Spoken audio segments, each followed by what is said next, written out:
I'm here with In.Control, day 2 MLG. How have you been? Good. Thank you. You have a wedding you're planning, right? Well, it'd be weird to say that I'm planning it. That's like, it'd be like asking the DreamHack guys how TSL planning is going. Like, she's the warrior. She's the only one planning that. She comes to me and says, like, how do you feel about us walking down the aisle to the Star Wars music?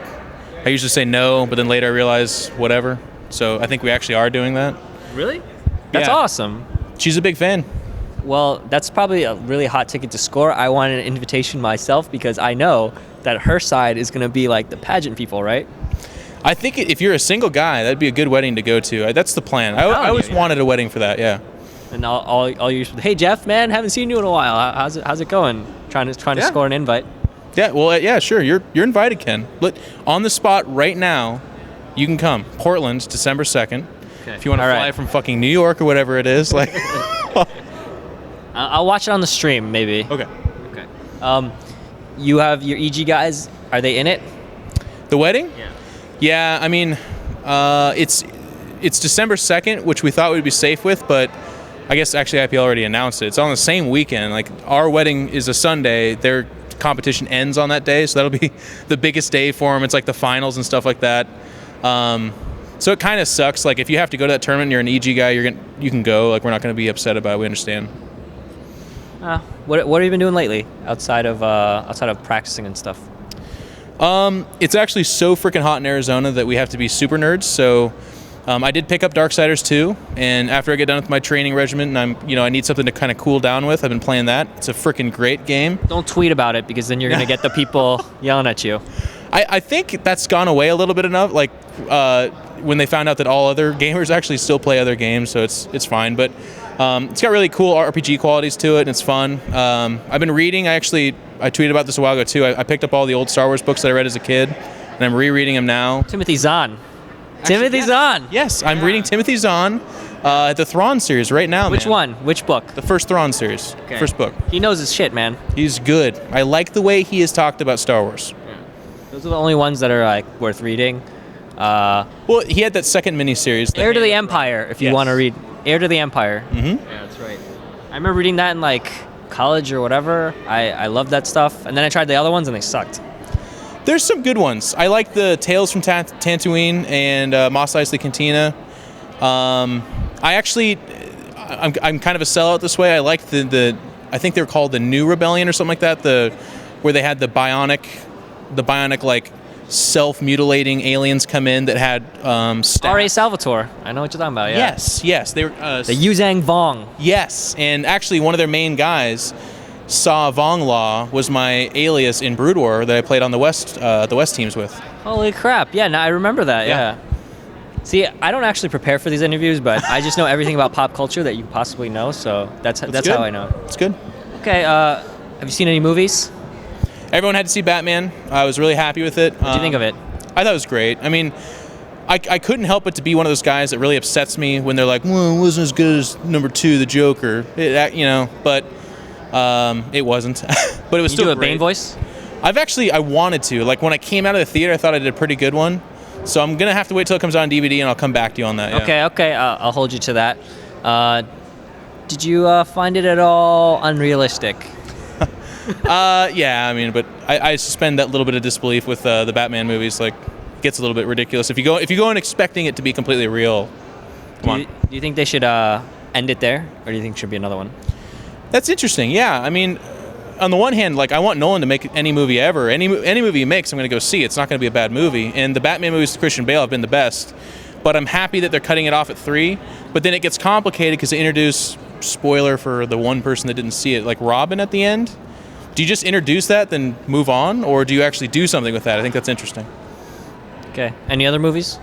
I saw the Bourne movie. Oh, I haven't seen that one, actually. In the spirit of the last couple of years where they're actually just like pretending they didn't make other movies or jump-starting series, I thought they did a pretty good job. It was pretty good. Give me a rating out of 10.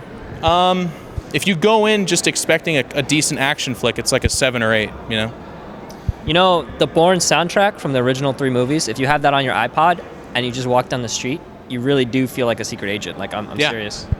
Yeah, and I mean, I remember as a kid, like, coming out of the Too Fast, Too Furious movies. Oh, Driving right, was really fun after those movies, too, yeah. Power turns. I want. They have another one coming out, don't they? I hope not. I think that's so stupid. They're terrible movies. What? They're horrible movies. You didn't like Fast and the Furious?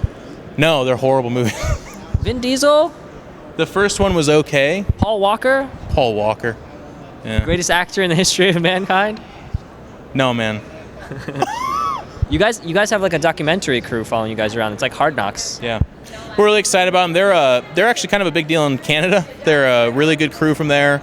They've been to most of these events, and actually this tournament is going to be their last filming session. So there's no announcement here. They're going to take fucking forever to do editing, but they've got a huge budget. They're really professional. They're following you guys around for a year for Yeah. an hour television thing. That's crazy.